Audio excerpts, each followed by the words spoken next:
mengkritik presiden tidak dikategorikan sebagai penghinaan.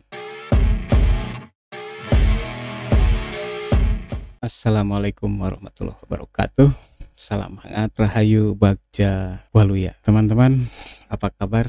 Semoga sehat selalu. Kali ini saya ingin membahas tentang Kitab Undang-Undang Pidana Indonesia yang sejak dulu bermasalah karena masih ada pengaruh norma kolonial Belanda, ya begitu. Saya lansir dari suara.com nih. Kenapa KUHP baru masih menuai kritik? Sejak era pemerintahan Presiden pertama Soekarno sudah ada upaya untuk membuat Kitab Undang-Undang Hukum Pidana baru mengganti yang lama. Aturan KUHP lama sudah usang, apalagi isinya hanyalah saduran dari Wetboek van Strafrecht from Netherlands Indi yang disesaki aturan-aturan diskriminatif serta rasialis. Puluhan tahun diupayakan, sempat terinterupsi oleh pergolakan-pergolakan politik, pemerintah dan DPR akhirnya mengesahkan KUHP baru pada akhir tahun 2022.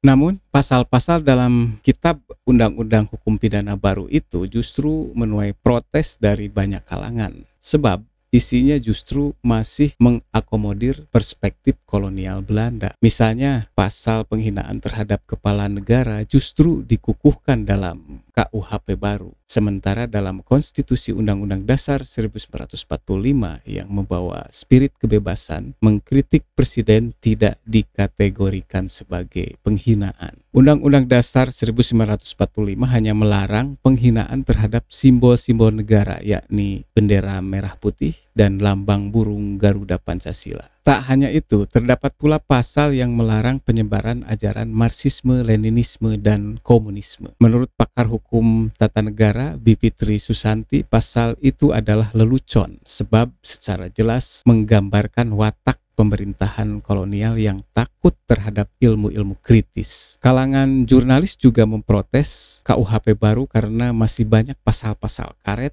yang dikhawatirkan bakal memicu pemberedelan media massa. Pemberedelan yang dimaksud bukan seperti yang dilakukan rezim Soeharto saat era Orde Baru, melainkan mengancam jurnalis maupun perusahaan pers dengan pasal-pasal pidana. Dewan Pers maupun aktivis menilai pasal-pasal karet itu membuat gerak peliputan kritis tak lagi leluasa. Belum lagi pasal-pasal KUHP itu dikhawatirkan membuat ruang redaksi menerapkan swasensor karena takut disoal secara pidana. Jurnalis maupun aktivis hak-hak kebebasan sipil juga masih terus memprotes KUHP baru, sebab produk hukum itu justru melanggengkan rezim hukum Undang-Undang Informasi dan Transaksi Elektronik alias UU ITE. Padahal sejak diundangkan tahun 2008, UU ITE banyak memakan korban. Rata-rata korban pasal pencemaran nama baik UU ITE itu adalah